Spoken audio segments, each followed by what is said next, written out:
Le Serious Game, c'est d'abord une nouvelle manière de contacter nos concitoyens au travers des technologies de l'information. C'est ce contact-là qui est important.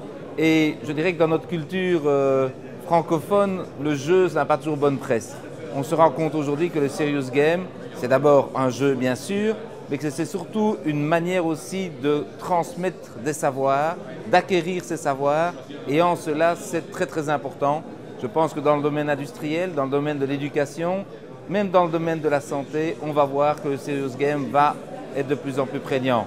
C'est aussi une formidable opportunité de créativité et d'emploi dans notre région. Nous avons lancé donc Walimage Cross Media, qui fait donc du cross-média et du transmédia. On ne va pas entrer dans le détail des choses, mais ça a tellement bien marché que non seulement on renouvelle l'expérience, mais on amplifie les moyens en passant de 800 000 à 1 million d'euros. Le lien avec le Serious Game et l'apprentissage, pour moi, c'est un peu évident. C'est-à-dire que les jeux ont toujours été un moyen d'apprendre, que ce soit des chats qui apprennent à leurs jeunes à jouer avec des souris pour manger, etc.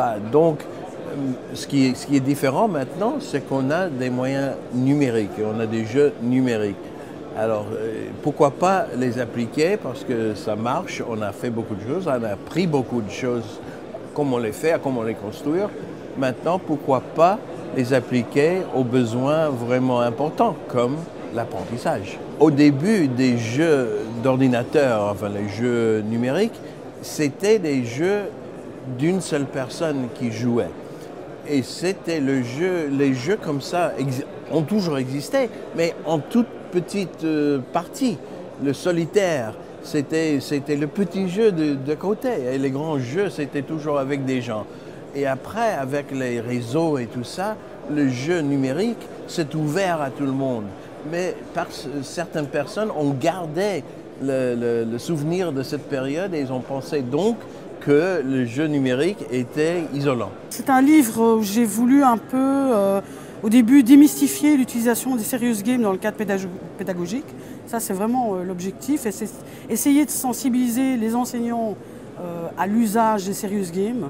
En fait, ça parle un peu de tout. Il y a de la philosophie, il y a de l'histoire, donc l'origine du jeu en tant que tel, sans parler des nouvelles technologies, parce que les serious games, ce qu'il y a de nouveau, c'est le support. Mais la jouabilité, on l'a toujours utilisé. Il y a des grands pédagogues qui utilisent le jeu, en tout cas dans le cadre pédagogique. Donc là, sur ce niveau-là, il n'y a rien de nouveau, quoi. Et donc, voilà, moi, c'est essayer de démystifier le serious game, d'abord tout public, peut-être plus spécialement effectivement les pédagogues, mais aussi les étudiants. Les étudiants qui veulent se former dans le domaine, qui veulent trouver un métier dans le cadre des jeux vidéo, parce que quand on parle de serious game, on parle forcément de jeux vidéo. Donc là, il y a un peu un mélange des deux, quoi.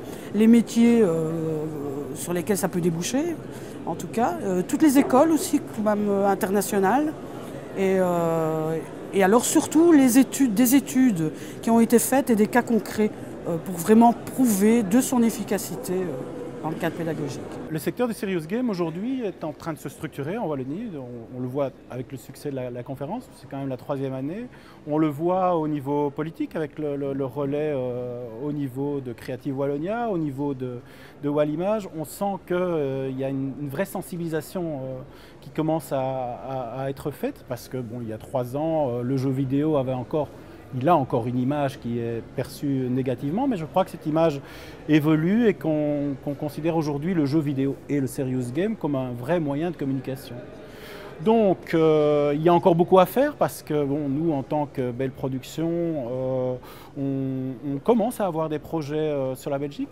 La majorité de nos projets serious game sont quand même encore aujourd'hui sur la France, qui a quelques années d'avance sur nous, mais on a de gros projets dont je ne peux malheureusement pas parler parce qu'ils sont encore confidentiels à l'heure actuelle, mais de gros projets qui arrivent dans ce secteur. Mamemo, c'est à la fois du serious game, c'est à la fois un coup de cœur. Historiquement, Olivier Battesti, donc l'auteur, créateur, compositeur de Mamemo. Mamemo, c'est un spectacle pour enfants qui existe déjà depuis 20 ans. Hein.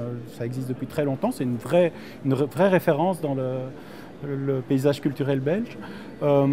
Olivier Battesti est venu chez nous pour faire un jeu vidéo sur base de sa série télé. On a travaillé sur les personnages. Historiquement, Mamemo, c'est un dessin animé aussi qui existait en 2D. On a travaillé en 3D. On a retravaillé les personnages en cel shading. C'est une technique qui permet de faire un rendu 2D à partir d'une modélisation 3D. Grâce à ça, on est parvenu à retrouver l'esprit de sa première série. Ça l'a convaincu et donc, alors qu'il venait pour nous demander de faire du jeu vidéo, il nous a dit finalement, ça m'intéresse aussi que vous travailliez sur la série télé. Du coup, aujourd'hui, on travaille à la fois sur la série télé et sur le jeu vidéo et ça devient un vrai projet de transmédia, c'est-à-dire que le projet Mamemo est conçu globalement à la fois pour la télé et pour le jeu vidéo. L'état des lieux du serious game en Belgique francophone, ce que je ressens aujourd'hui, c'est qu'effectivement notre marché est quand même relativement restreint si on le compare à des marchés comme bien sûr les États-Unis, mais même la France. Et que donc le serious game, qui a des implications financières importantes quand on se lance dans un projet comme ça, a du mal à franchir la rampe ici chez nous déjà depuis quelques années. Je sens beaucoup d'intentions, de projets, quelques réalisations, mais au final, il y a toujours l'aspect financier qui bloque. Et donc il me semble qu'une des évolutions qu'on ressent sur le marché 2009, 2010, 2011 et maintenant en arrivant en 2012, c'est une réduction du coût des tickets d'entrée pour se lancer dans le serious game. Et un de ces éléments, c'est aujourd'hui l'apparition d'outils auteurs. On a vu plusieurs ici dans la conférence sur le salon. Je pense que c'est l'émergence de ces outils auteurs qui va permettre à des entreprises qui hier ne pouvaient pas se lancer dans le serious game, aujourd'hui en Belgique francophone de pouvoir se lancer. La solution IT Studio, en fait, c'est un outil auteur, donc c'est-à-dire c'est un outil qui permet de créer soi-même des serious games. Alors quand on dit ça, ça peut paraître un peu particulier parce qu'a priori, serious game, c'est complexe, il y a de la scénarisation, il y a du graphisme, du design, de la 3D, donc comment est-ce qu'on peut le faire soi-même ? Eh bien, ITCOM, qui est une société française, a réussi un peu ce pari magique d'enlever toute la couche technologique pour l'utilisateur final. Et donc moi, qui n'y connais rien en technique, je peux, à partir d'une idée, d'un scénario, d'un objectif pédagogique, je sais où je veux amener mon apprenant, j'ai défini des axes d'évaluation, des comportements à adapter, des choses à développer, eh bien, je vais construire mon scénario et sans connaissance technologique, je vais pouvoir mettre ce scénario en ligne. Aujourd'hui, effectivement, on a présenté le projet de Serious Gaming développé pour Electrabel.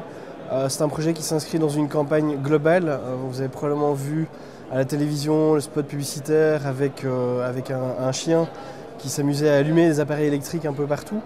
Electrabel nous a effectivement confié la mission de communiquer autour du lancement du produit qui s'appelle Smart Plugs, qui sont en fait des prises électriques qui mesurent la consommation énergétique des appareils qui y sont branchés et qui peuvent aussi, qui sont reliés à un site web ou à une application mobile.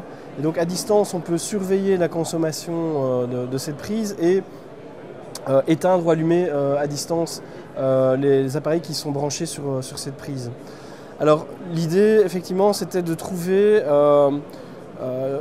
un ensemble cohérent d'actions, qu'elles soient online ou en dehors du Canva online, pour s'assurer que l'utilisateur qui découvre ce produit comprenne bien ce que fait ce produit et soit déjà engagé dans une première expérience qui est finalement assez similaire que celle de l'utilisation du produit elle-même. Le jeu lui-même est organisé est multi-écran. Donc il y a le site web au travers duquel on peut soit jouer avec sa souris.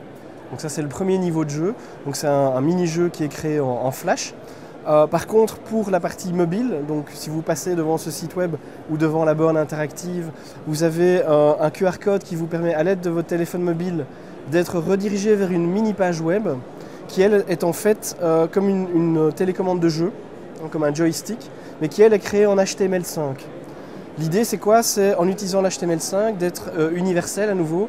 Et a priori, n'importe quel smartphone équipé d'un navigateur pouvait commencer à interagir avec le site web qui était en face de lui. Ce soir, il conclut est un serious game donc, disponible en ligne sur cesoirilconclut.com qui a été commandité par Entreprises et Prévention, qui est une association qui milite, donc, qui lutte contre la consommation excessive d'alcool et ses risques. Et donc pour cela, ils sont venus vers nous et vers Conan Wolf et Nint Pole Media pour mettre en place un projet qui puisse sensibiliser les jeunes de 18 à 25 ans sur les risques liés donc, à cette consommation excessive d'alcool et lutter contre le binge drinking qui vise effectivement à rassembler des jeunes et à consommer de manière très rapide pour sentir les effets de l'alcool de manière très rapide, donc, ce qui pose des soucis d'un point de vue santé. Et donc pour cela, on a mis en place donc, ce projet-là avec une communication très jeune, puisqu'effectivement on a repris l'univers d'une web série qui s'appelle Décide-toi Clément, avec différents personnages très connus de par plus de 500 000 sur le internautes qui suivent cette série-là en ligne. Et donc on a repris les acteurs, on a remis en place un nouveau scénario dédié à ce projet-là pour sensibiliser effectivement sur les risques de l'alcool. En termes d'univers graphique, on est sur un univers audiovisuel, sur la partie vraiment jeu où on guide Clément, et puis un univers également 2D rétro gaming où on a la possibilité de prendre des petits moments de pause, des parties un peu plus fun, mais toujours orientés sur le discours, on va dire pédagogique, sur la lutte contre la consommation excessive d'alcool et ses risques. Donc après, c'est un univers graphique à la fois moderne et à la fois rétro qui plaît aux jeunes. Donc l'univers graphique et le discours, je pense qu'on a réussi à avoir un savant mélange qui porte le succès du projet actuellement. Au niveau innovation technique, le projet a relevé quelques difficultés puisqu'effectivement on utilise beaucoup de technologies différentes. On a à la fois du flash classique, de la partie web aussi un peu classique, mais on a aussi intégré des réseaux sociaux et de l'audiovisuel. Donc avec cela, couplé avec ces phases de mini-jeux rétro gaming, donc le tout imbriqué dans un seul projet à rendre cohérent tant d'un point de vue artistique que d'un point de vue contenu. Donc effectivement, c'est un petit peu la difficulté qu'on a rencontrée, mais ça fonctionne bien.